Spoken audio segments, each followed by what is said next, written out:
आज 15 अप्रैल है। आज विश्व कला दिवस है, वर्ल्ड आर्ट डे।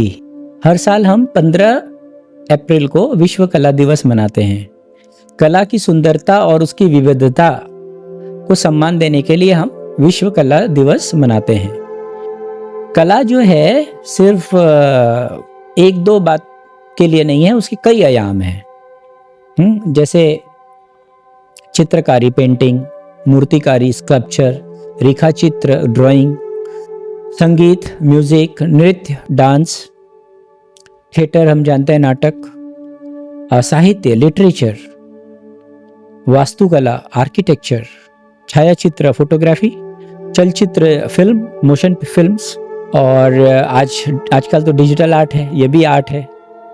तो आर्ट के कई डायमेंशंस हैं, इसमें कई विविधता हैं। तो किस दृष्टि से कला दिवस मनाना चाहिए, यह हमें समझना चाहिए। कला सिर्फ रंगों और आकृतियों का खेल नहीं है।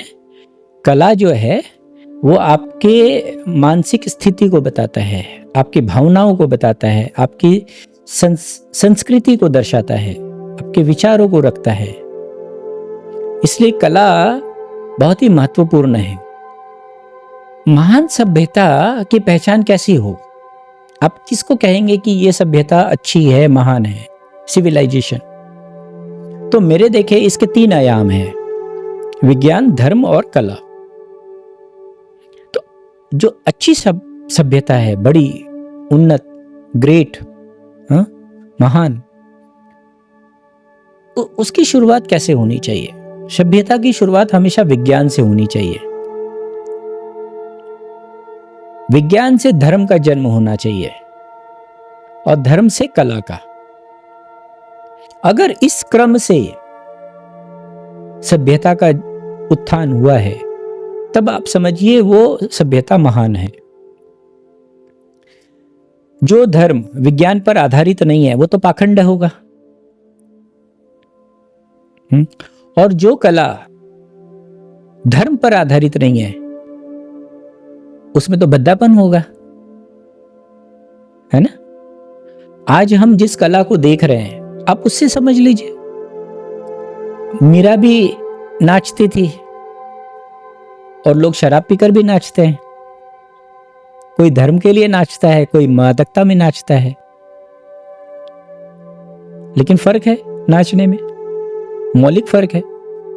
तो इसीलिए मैं फिर से कहता हूं, अच्छी सभ्यता के लिए विज्ञान सबसे पहले होनी चाहिए। विज्ञान से धर्म का जन्म होना चाहिए और धर्म से कला का। जो कला धर्म पर आधारित होगी, उस कला का सौंदर्य अलौकिक होगा। तो जो कविताएं धर्म के लिए, धर्म पर आधारित हैं, उनका सौंदर्य देख लीजिए। और भद्देपन को भी हम देख पाते हैं। हम आजकल के जो गीत होते हैं उनको भी देख पाते हैं कि कैसे गीत बनते हैं, है ना? तो इस दृष्टि से इस क्रम को आधार बनाकर अगर हम सभ्यता को बनाएं, खड़ा रखें, तो मैं समझता हूं कि वो सभ्यता महान होगी। अब एक सेंट टेरेसा ऑफ एलिवा थी, उन्होंने एक बात कही थी कि all that you need is to look. उनका ये प्रसिद्ध वचन था। यानी आपके अंदर देखने की क्षमता, अगर देखने की क्षमता नहीं है तो आप क्या देखेंगे? भैंस के आगे बीन बजाने वाली बात हो गई, है ना? तो अगर कला की दृष्टि से हम किसी का आकलन करेंगे, तो उसके पहले आपके अंदर वो क्षमता होनी चाहिए कि आप उसको देख पाए।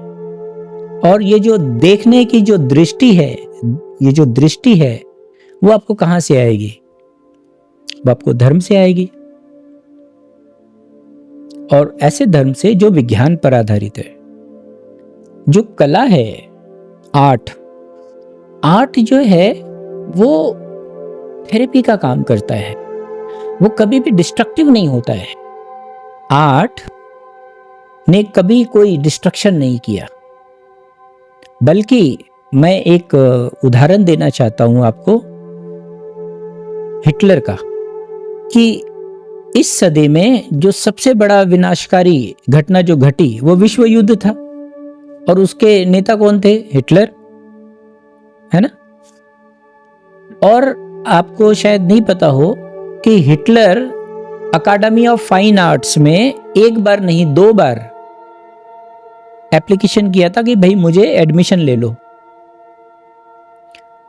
अगर मेरी समझ ऐसी है कि अगर अकादमी ऑफ फाइन आर्ट्स ने हिटलर का एडमिशन मंजूर कर लिया होता तो शायद इतना नरसंहार नहीं होता, विश्व युद्ध नहीं होता, इतनी क्रूरता मनुष्य को नहीं देखनी पड़ती। क्यों? क्योंकि कला जो है वो थेरेपी का काम करता है।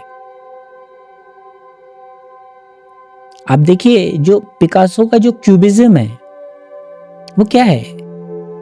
पिकासो का जो क्यूबिज्म है वो कैथारसिस है। आप कैथारसिस समझते हैं? आपके अंदर जो मनोवेग निकल रहे हैं उनको आप निकाल कर बाहर रख दें। चीखने का मन हो रहा है, चीखें, चिल्लाने का मन हो रहा है, चिल्लाएं, जैसे हम ओशो के डायनेमिक मेडिटेशन में देखते हैं। तो आप कला में क्या करते हैं? कैथारसिस करते हैं एक तरीके से। आपको पता होना चाहिए, डॉक्टर जुंग जो थे वो अपने सारे पेशेंट्स को कहते थे कि आप पेंटिंग्स करो। उनका पेंटिंग पे बहुत जोर था। बहुत बड़े मनोचिकित्सक हुए।